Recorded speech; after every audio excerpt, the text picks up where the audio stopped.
এখনই এটার প্রভাব যশোরে থাকলেও ঢাকার উপরে তার অংশ আছে, কিন্তু কেন্দ্রটা যখন আবার এই দিকে অগ্রসর হবে আর একটু বাড়বে বাতাসের গতি, হয়তো এখন এই 20, 30, 40 এর মধ্যে সীমাবদ্ধ থাকবে।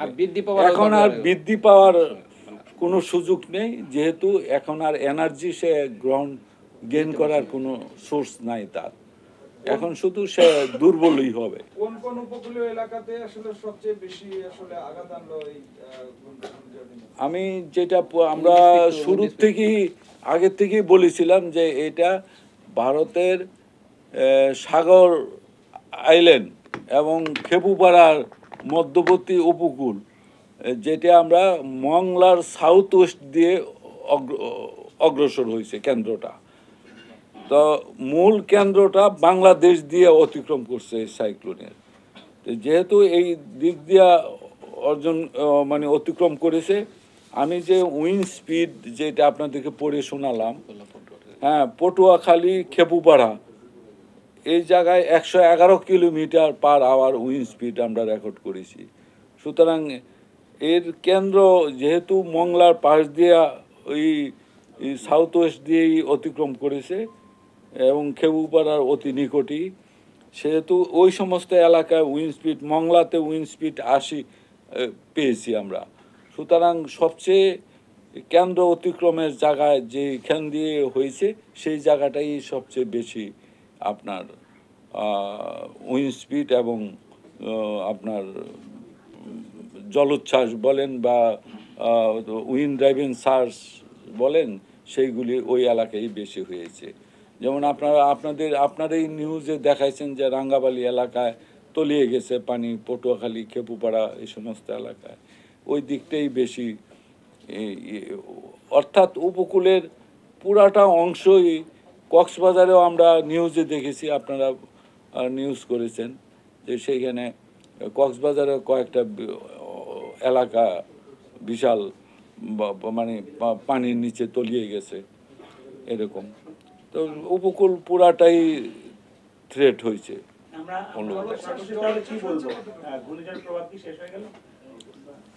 ঘূর্ণিঝড়ের প্রভাব তো আমি ঘূর্ণিঝড় বলি নাই এই মুহূর্তে, স্থল নিম্নচাপ। ঘূর্ণিঝড় শেষ হয়ে এটা এখন স্থল নিম্নচাপে বাংলাদেশের উপরে অবস্থান করছে।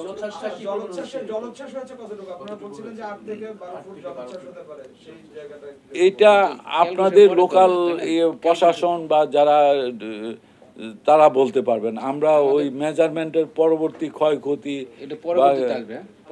কি পরিমাণ হয়েছে এগুলি পরে জানা যাবে। এখন আমাদের কাছে ওই ধরনের রেকর্ডিং, আমরা যে কতটুকু জলোচ্ছ্বাস হয়েছে সেগুলি আমাদের কাছে এই মুহূর্তে তথ্য নেই। ঘূর্ণিঝড় কখন নিম্নচাপে, স্থলচাপে নিম্নচাপে পরিণত হলো এবং তার গতিপথটা কোন দিকে ছিল সেটা যদি একটু সুনির্দিষ্ট করে বলেন।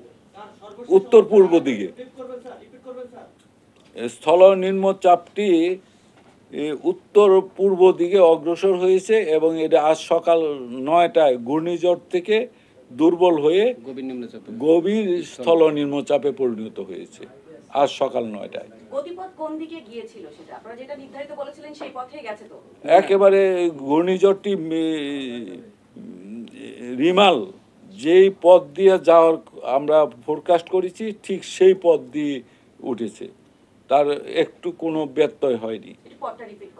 পথটা হলো যে সাগর আইল্যান্ড ওয়েস্ট বেঙ্গল এবং খেপুপাড়ার নিকট দিয়ে মংলার সাউথ ওয়েস্ট পার দিয়ে এটা অতিক্রম করছে বাংলাদেশে।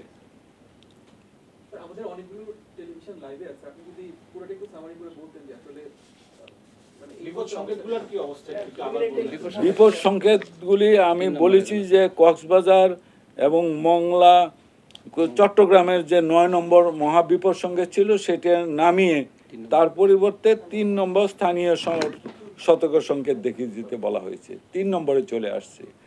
আর যেখানে 10 ছিল পায়রা এবং মংলায়, সেইটা 10-এর পরিবর্তে আমরা সেখানেও 3 নম্বর, অর্থাৎ 4টা পোর্টই এখন 3 নম্বর স্থানীয় সতর্ক সংকেত দেখিয়ে যেতে বলা হয়েছে। যেহেতু সাগর এখনও স্টিপ প্রেশার গ্রেডিয়েন্ট এবং সেখানে এখনও রুলিং হচ্ছে থেমে থেমে দমকা বাতাস হচ্ছে, সেই কারণে আমরা LC3 বলা হয়, এটা লোকাল কশনারি সিগন্যাল নাম্বার 3, এটা আমরা অব্যাহত মানে এটা রেখেছি। এটাতে আমরা আর যে সাগরে যে সমস্ত ট্রলার নিরাপদে আছে তাদেরকে আগামী 24 ঘন্টা আরও নিরাপদ আশ্রয়ে থাকতে আমরা নির্দেশনা দিয়েছি। তারপরে তারা ছিল ঘূর্ণিঝড় যখন অতিক্রম করলো কেন্দ্রভাগটা, তখন বাংলাদেশের কোন কোন অংশে সেই প্রবল ধাক্কাটা আমরা পেয়েছি এবং বাতাসের চাপ এবং বৃষ্টির রেকর্ডটা যদি বলেন। রেকর্ড কিন্তু এর আগে বলছে স্যার। আপনি কি পরে আসছেন? আমি আবার পড়ে শোনাই। খেপুপাড়াতে 111 kilometre per hour wind record হয়েছে রাত 1:30টায়। 91 kilometre per hour wind record হয়েছে রাত 11:30টায়। 65 কিলোমিটার রাত 8:30টায়। 61 কিলোমিটার পার আওয়ার রাত 7:30টায় সন্ধ্যা। 54 কিলোমিটার পার আওয়ার বিকাল 4টায়। তারপরে পটুয়াখালীতে আমরা 3বার উইন্ড রেকর্ড করেছি। একটা হলো 111 কিলোমিটার রাত 1:30টায় খেপুপাড়ার মতনই, আর 102 কিলোমিটার পার আওয়ার রাত 11:30টায়। 89 কিলোমিটার রাত 2:30টায়। 58 কিলোমিটার পার আওয়ার রাত 3টায়। সাতক্ষীরাতে 70 কিলোমিটার পেয়েছি রাত 11:30টায়। 78 কিলোমিটার পার আওয়ার রাত 3টায়। মংলাতে পেয়েছি আমরা 80 কিলোমিটার পার আওয়ার রাত 12:30টায়। 79 কিলোমিটার পার আওয়ার রাত 3টায়। 63 কিলোমিটার রাত 9:30টায়। 70 কিলোমিটার পার আওয়ার রাত 11:15টায়। আর কয়রাতে পেয়েছি 83 কিলোমিটার রাত 11টায়। খুলনাতে পেয়েছি 46 কিলোমিটার রাত 11:30টায়। 72 কিলোমিটার রাত 4টায়। আর ঢাকাতে পেয়েছি 2বার 45 কিলোমিটার রাত 9টায়। 59 কিলোমিটার ভোর 6:20 আজকে।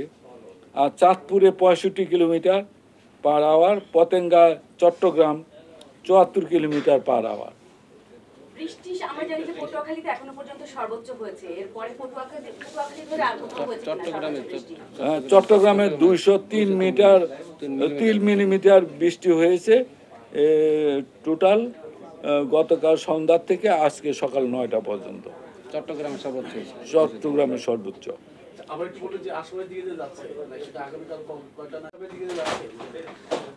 এটা পর্যায়ক্রমে আজকে সারা দিনই এটা ক্রস করবে। রাতে বা কালকে সকালবেলা এটা বাংলাদেশ থেকে ওই দিকে আউট। আকাশ এরকম আজকে ঢাকায় যেরকম সকাল থেকে দেখতেছেন সারা দিনই আজকে এরকম থাকবে। কখনো কখনো বৃষ্টি হবে, কখনো কখনো থেমে যাবে, কখনো আপনার আকাশ মেঘাচ্ছন্ন মেঘলা থাকবে, কখনো হালকা দমকা বাতাস হবে। এই অবস্থায় আজকের দিনটা পার হবে। হ্যাঁ, বুধবার নাগাদ। আজকে কি বার? আজকে তো হলো সোমবার, মঙ্গলবার, কালকে পরশু দিন একদম ফেয়ার ওয়েদার অলমোস্ট। আমরা তো আগে 10 নম্বর ছিল, 10 নম্বর থেকে 3 নিয়ে আসছি। 9 নম্বর ছিল 3 নিয়ে আসছি, অর্থাৎ 4টি বন্দরকে আমরা 3 নম্বর স্থানীয় সতর্ক সংকেতের মধ্যে নিয়ে আসছি। এখন বৃষ্টিপাত কমে যাবে তো।